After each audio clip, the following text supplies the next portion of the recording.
Hi എല്ലാവർക്കും നമസ്കാരം. കുറച്ച് ദിവസമല്ലേ കണ്ടിട്ട് നമ്മുടെ ബുള്ളറ്റ് ഡയറീസ് 2 ദിവസം മുമ്പ് ഇറങ്ങിയ പടമാണ്. ഞാൻ എല്ലാവരുടെ റിവ്യൂവും വരാൻ വേണ്ടിയിട്ടൊന്ന് വെയിറ്റ് ചെയ്യായിരുന്നു. അത് നമ്മുടെ പ്രധാനികളിൽ 1-2 പേര് ഇതിൻ്റെ റിവ്യൂ ഇട്ടിട്ടുള്ളൂ കേട്ടോ. അപ്പോൾ അത് നമുക്ക് നോക്കാം. അതുകൂടാതെ പിന്നെ നമ്മുടെ ആറാട്ടണ്ണൻ അടിപൊളിയായിട്ട് റിവ്യൂ പറഞ്ഞിട്ടുണ്ട് ഇതിൻ്റെ.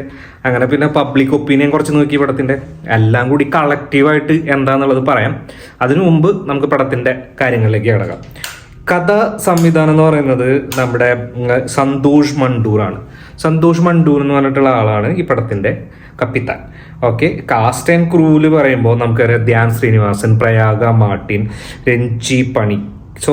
രഞ്ജി പണിക്കർ, അതുപോലെ തന്നെ ജോണി ആന്റണി, ശ്രീകാന്ത് മുരളി, അൽത്താഫ് അസ്ലം, സലീം കുമാർ. ഇത്ര പേരാണ് പ്രധാന കഥാപാത്രങ്ങളായിട്ട് വന്നിട്ടുള്ളത്. എന്നാൽ ഇതിനകത്ത് ലീഡ് റോൾ ചെയ്യുന്നത് നമ്മുടെ ഒരു ബുള്ളറ്റാണെന്ന് പറയുന്നത്. ഒരു 70s ഉള്ള ഒരു ബുള്ളറ്റ് ആണ് ഇതിൻ്റെ ലീഡ് റോൾ എന്ന് പറയുന്നത്. ബുള്ളറ്റ് പ്രേമികൾക്ക് ഭയങ്കരമായിട്ട് ഇഷ്ടപ്പെടുന്ന ഒരു സിനിമയായിരിക്കും എന്നാണ് എല്ലാവരും പറഞ്ഞു വയ്ക്കുന്നത്. നമ്മുടെ പ്രമുഖന്മാരും ബാക്കി എല്ലാവരും കൂടി പറഞ്ഞു വയ്ക്കുന്നത്. പിന്നെ പ്രമുഖർ പറഞ്ഞിട്ടുള്ള കാര്യങ്ങളിലേക്ക് കിടക്കാം. പ്രമുഖർ സാധാരണ എല്ലാ പടത്തിലും എത്രയും ഗ്രാൻഡ് ആയിട്ടുള്ള പടമാണെങ്കിലും ചിലപ്പോൾ ഭയങ്കര വാചകങ്ങൾ കൊണ്ട് അമ്മാനമാടി അതിനൊന്ന് കുളിപ്പിച്ചെടുക്കാറുണ്ട്. പക്ഷേ ഈ റിവ്യൂ നിങ്ങൾ കണ്ടിട്ടില്ല, ഞാൻ കണ്ടുനോക്കണുണ്ടാവും. എന്താണെന്നറിയില്ല, നല്ലതും പറയാനില്ല ചീത്തയും പറയാനില്ല, ഓക്കെ ആണെന്നാണ് പുള്ളി പറയണത്. അതായത് തമാശയ്ക്ക് വേണ്ടി ഉണ്ടാക്കിയ സീനുകളില്ല. ധ്യാൻ ശ്രീനിവാസൻ തമ്മിൽ ഭേദമായിട്ട് ചെയ്തിട്ടുണ്ട്. പ്രയാഗ മാർട്ടിൻ അടിപൊളിയായിട്ട് ചെയ്തിട്ടുണ്ട്. പിന്നെ എന്ന് പറഞ്ഞു കഴിഞ്ഞാൽ അൽത്താഫിന്റെ കോമഡികളൊക്കെ നല്ലതായിരുന്നു. രഞ്ജി പണിക്കർ ഓക്കെയാണ്. എല്ലാം ഓക്കെയാണ്. ഒരു ന്യൂട്രലായിട്ടാണ് എല്ലാം. ഒരു ന്യൂട്രൽ ഒരു റിവ്യൂ ആയിരുന്നു പുള്ളിയുടെ.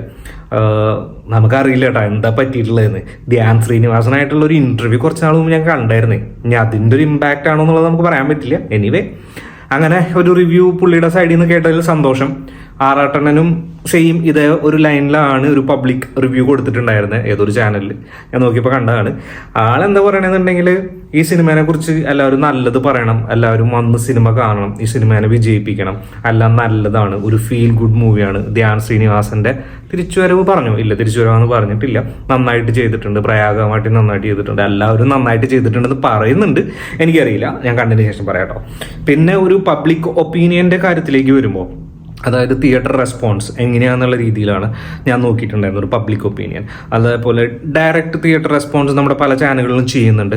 അപ്പോൾ അതൊക്കെ നോക്കിയിട്ടാണ് ഞാൻ പറയുന്നത്. അതിൽ ഒരു സമ്മിശ്ര അഭിപ്രായം എന്നൊന്നും പറയാൻ പറ്റില്ല. ഒരു ആവറേജ് അല്ലെങ്കിൽ ബിലോ ആവറേജ് മൂവി എന്നുള്ള രീതിയിൽ തന്നെയാണ് ഒരു കളക്റ്റീവ് ഒപ്പീനിയൻ എടുക്കുമ്പോൾ നമുക്ക് മനസ്സിലാക്കാൻ സാധിക്കുന്നത്. അതുപോലെ തന്നെ വേറൊരു കാര്യം പറയുകയാണെന്നുണ്ടെങ്കിൽ ചിലരൊക്കെ പറയുന്നത് നല്ല പടം, അടിപൊളി, ഫീൽ ഗുഡ് ഫാമിലി മൂവി എന്നെല്ലാം പറഞ്ഞു വരുന്നുണ്ട്. അതുകൂടാതെ തന്നെ ചിലർ പറയുന്നത് ധ്യാൻ ശ്രീനിവാസന്റെ പടമല്ലേ, അതേപോലെ ലാസ്റ്റ് വീക്ക് ഒരു പടം ഇറങ്ങി, ഈ ആഴ്ച ആ പടം ഇല്ല, അടുത്ത ആഴ്ച ഈ പടവും കാണില്ല. ധ്യാൻ ശ്രീനിവാസന്റെ ഒരു പടം പോലെ തന്നെ, അല്ലാതെ ഒരു ഫാക്ടറോ അല്ലാതെ അങ്ങനെ ഒന്നും ഇതിനകത്ത് പറയാനില്ല എന്നും പറയുന്നുണ്ട്. നമ്മൾ കണ്ടിട്ടില്ല. കണ്ടു കഴിഞ്ഞു കഴിഞ്ഞാൽ എൻ്റെ പേഴ്സണൽ ആയിട്ടുള്ള ഒപ്പീനിയൻ നിങ്ങളിലേക്ക് എത്തിക്കാം. കാണാൻ കുറച്ച് സമയം എടുക്കും തോന്നുന്നുണ്ട്. സമയം കുറേ എടുക്കുകയാണെന്നുണ്ടെങ്കിൽ നമ്മുടെ ഈ ഏരിയയിലൊക്കെ റിലീസ് ആകുമ്പോൾ കുറച്ച് സമയം എടുക്കും. സമയം എടുക്കുകയാണെന്നുണ്ടെങ്കിൽ ഞാൻ റിവ്യൂ ആയിട്ട് വരില്ല.